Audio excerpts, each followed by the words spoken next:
Have you ever wondered how ibuprofen came to be?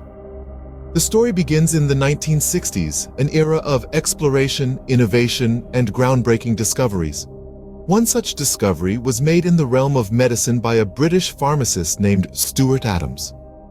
Now, Adams wasn't just your average pharmacist. He was a man on a mission, determined to find a treatment for rheumatoid arthritis, a debilitating condition that causes severe pain and inflammation in the joints. Adams and his team at the pharmaceutical company Boots Pure Drug Company embarked on a journey of scientific investigation. They synthesized over 600 compounds in their quest for a new drug. The process was long and arduous, but finally they struck gold with a compound they named ibuprofen. But how could they be sure it worked? Well, this is where the story takes an intriguing turn. One day, Adams found himself nursing a hangover after a night of indulgence. Rather than reaching for the usual remedies, he decided to test the newly synthesized ibuprofen on himself. And guess what? It worked. His hangover symptoms subsided, providing him with the first piece of evidence that they had indeed created a potentially effective painkiller. Despite the unconventional self-testing, it was clear that Adams and his team were onto something. After years of rigorous clinical trials and testing, ibuprofen was finally released to the public in the United Kingdom in 1969. It was initially marketed as a treatment for rheumatoid arthritis, but its use quickly expanded to include a wide range of pain-related conditions. The discovery of ibuprofen marked a significant milestone in the field of medicine. It brought relief to millions suffering from pain and inflammation, and it all started with a dedicated pharmacist and a hangover. So that's how ibuprofen came to be. But how does it work? Ibuprofen, like many medications, is synthesized in a lab. But how exactly? Let's delve into this fascinating process. The synthesis of ibuprofen is a multi-step procedure that involves some intriguing chemical reactions. Imagine a ballet of molecules, each performing their specific role to create the final product. The first act of this ballet begins with the reaction of isobutylbenzene with acetic acid, producing an intermediate compound known as an ester. This reaction, known as esterification, is facilitated by a catalyst, typically sulfuric acid. Next, the ester enters the second act, where it's transformed into a compound called a ketone. This transformation, known as Friedel-Crafts acylation, involves the ester reacting with a mixture of aluminum chloride and hydrochloric acid. The result is a compound known as 4-isobutylacetophenone. As we move into the third act, the ketone undergoes a process called aldol condensation. In this step, the ketone is treated with a strong base, such as sodium hydroxide. The reaction yields a new compound known as 4-isobutyl-amethylcinnamaldehyde. The final act of our molecular ballet sees this compound undergo one last transformation. This process, called the oxidation of the aldehyde group, involves treating the compound with a mixture of potassium permanganate and sulfuric acid. The result is our star performer, ibuprofen. Each step of this process is meticulously controlled to ensure the highest quality and purity of the final product, ibuprofen. It's a complex dance of chemistry, where timing, temperature, and the correct ratios of reactants are crucial. This process, from beginning to end, is a testament to the power of human ingenuity and the intricate nature of chemical synthesis. The synthesis of ibuprofen is more than just a series of chemical reactions. It's a carefully choreographed performance that results in a medication used by millions around the world. Now that we know how ibuprofen is made, let's move on to what it does. You probably know ibuprofen as a painkiller, but it does so much more. Ibuprofen is a powerhouse in the world of over-the-counter drugs.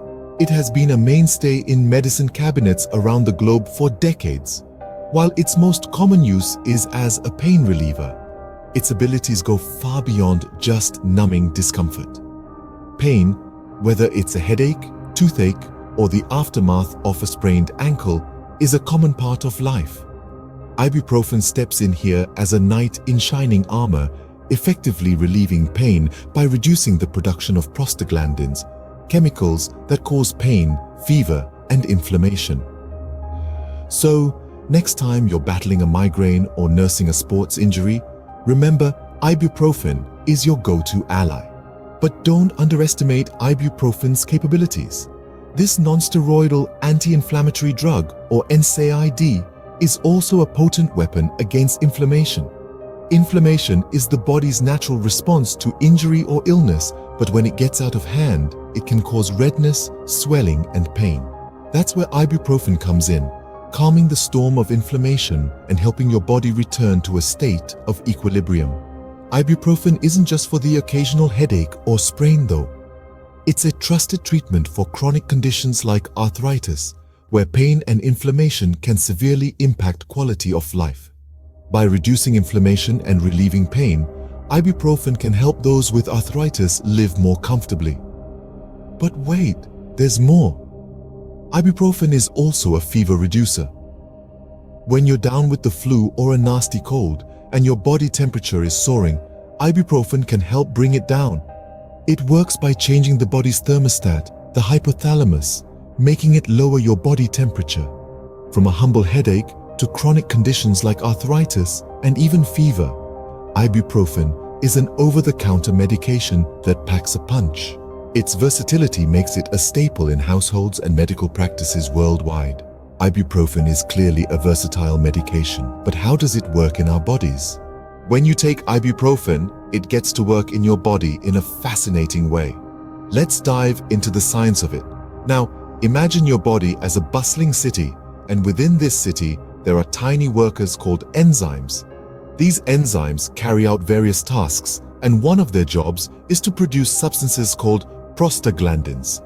Think of prostaglandins as the city's alarm system. When there's an injury, they're produced in large quantities, causing pain and inflammation to alert the body that something's wrong. They're like the sirens that go off when there's a fire. Now, this is where ibuprofen steps in. Picture ibuprofen as a skilled technician who knows how to silence these sirens. It specifically targets an enzyme known as cyclooxygenase, often shortened to XOX. There are two types of COX enzymes, COX-1 and COX-2. COX-1 is responsible for maintaining the normal lining of the stomach and supporting kidney function, while COX-2 is produced when there's an injury or inflammation. Ibuprofen is a non-selective inhibitor, which means it doesn't discriminate between the two types of COX enzymes. It blocks both COX-1 and COX-2, slowing down the production of prostaglandins. As a result, the pain and inflammation decrease, and you start feeling better. It's essential to understand that ibuprofen doesn't cure the underlying condition causing the pain or inflammation. Instead, it masks the symptoms by turning down the volume of the body's alarm system, giving your body time to heal itself. However, because ibuprofen blocks both COX-1 and COX-2, it can also reduce the protective effects of COX-1 on the stomach and kidneys. This is why long-term use of ibuprofen can sometimes lead to stomach ulcers or kidney problems. That's how ibuprofen works to relieve pain and inflammation. But like all medications, it does have some side effects. While ibuprofen is generally safe, it can have some side effects. Now let's shed some light on this aspect of ibuprofen, which is just as important to understand as its benefits. Like any medication, ibuprofen isn't entirely devoid of potential side effects. The most common ones include stomach upset, heartburn, and dizziness. Imagine you've just had a hearty meal, but instead of feeling satisfied, you're left with an uncomfortable sensation in your stomach. Or you've been sitting comfortably, but suddenly, upon standing, the room seems to spin. These are examples of what some users might experience when taking ibuprofen. Now, before you start worrying, let's put this into perspective. These side effects are generally mild and don't occur in everyone. They're usually rare, but they're worth being aware of nonetheless. However, in some instances, these effects can escalate. Prolonged use of ibuprofen, particularly in high doses, might lead to more severe complications. These can include problems such as stomach bleeding, kidney damage, or even a heart attack or stroke.